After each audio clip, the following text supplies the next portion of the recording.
So thanks for coming today, John. Thank you for having me. Yes.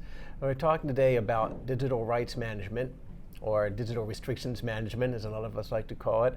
That's the wonderful technology where you can't make a backup of important files from your media, and if you buy a DVD on vacation and bring it home, you might not be able to play it on your player, and that sort of thing. Right. So now the World Wide Web Consortium is considering bringing DRM to the web.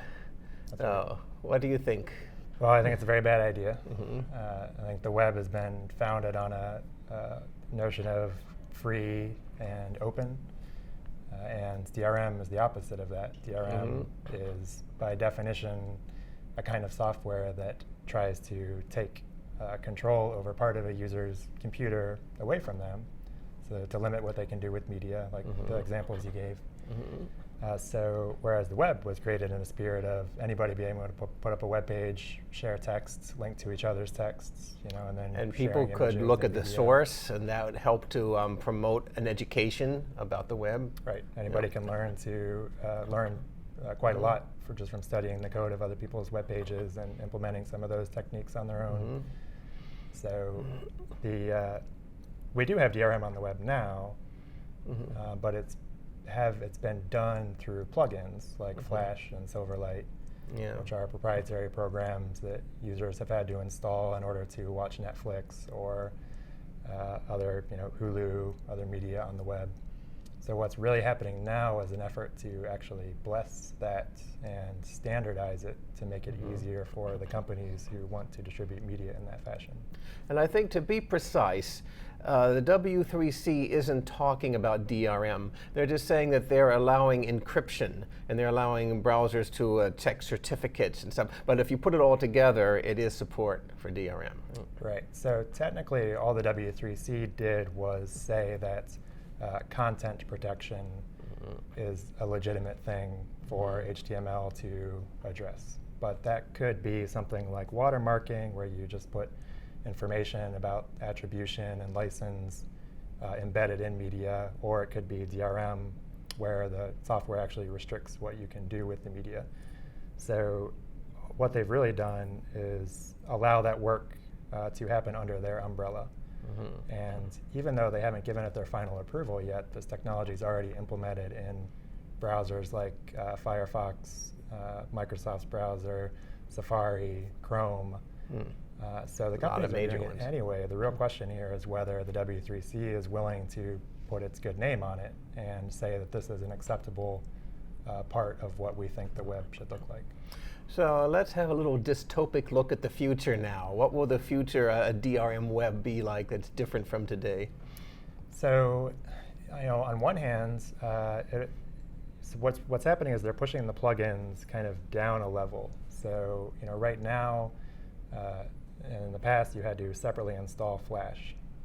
Now, it just sort of comes, the similar technology comes in your browser underneath a standard interface.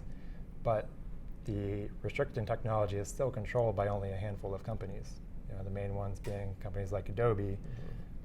And so instead of having a visible step that the user has to take, and then sometimes having problems taking that step and that making them unhappy, it's all going to work much smoother. And so the restrictions will be less aggravating to users, which might mean that we have fewer people motivated to oppose them. And that's one of the problems with standardizing it, is that it makes it very easy for the companies to pull one over on people, basically. It legitimizes it, and then we don't even realize that the problem is there until we try to do something like save something that we've seen. Right, and one of the things we've been most worried about at the Free Software Foundation is where this is headed. Right now, it's primarily focused on streaming video. But already, written publishers are starting to ask how they can use this standard encrypted media extensions in order to restrict the distribution of text on the web, like ebooks and things. So just as an aside, O'Reilly's against DRM, and all our partners, we tell them don't use it. Which is awesome. And I think O'Reilly's demonstrated that that's not inconsistent with commercial success. It's an important counterexample to the idea that these technology and media companies are pushing that if they don't get the ability to do this within the web, They're sort of claiming they're going to do it all outside of the web and take their media off the web. We find that to be, a suspect claim. Yeah. But that's the corner that W3C feels they're in, is that if they don't endorse this, then the media won't be available on the web at all. We think they should call the bluff, because the web is still the web, and the media needs to be on it in order for these companies to reach users. It would be a lot more work for them to come up with some alternate system, and if they want to do that, they should be required to do that. And there are many sites that have what they call paywalls, and they work. Basically, the sites are making money, and they can do it without DRM. Certainly, there are plenty of publishers making money without DRM. Yeah. I want to take this a bit more broad now, because I see this as part of a trend that goes back to the early 90s, and a trend of big commercial interests versus the public interest. So in the early 90s, let's remember now, if you can remember, if you were around then, the telephone companies instituted a policy where you could have a very small upload, like 4K upload using ADSL, and a larger download, like a megabyte. And their idea was that the average person on the web didn't have anything to contribute. All they do is click on a link or maybe fill out a form and CGI, and then the content producer would have all this marvelous content with graphics. This is before they were thinking of video. All this marvelous content they could download. And I think this is the same thing now, that where we have a split between what big commercial interests see as the purpose of the internet and what the rest of us are doing when we upload videos and we share photos and so forth. Yeah. So.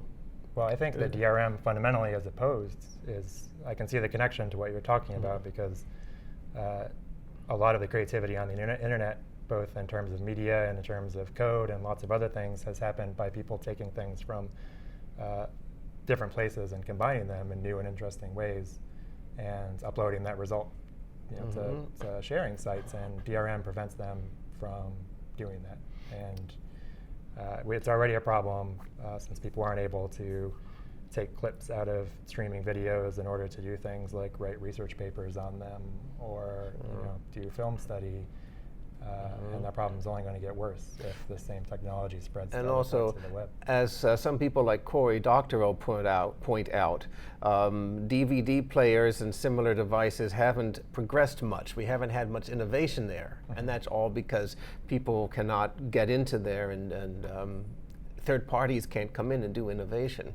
Yeah, and we really have to stop ourselves when we start doing things that undermine the same technology that got us to where we are today. So one of the bad things about encrypted media extensions and DRM on the web is that it will make it impossible to be a fully free software user on the web. You cannot implement the specification in any meaningful way without a proprietary, what they call a content decryption module.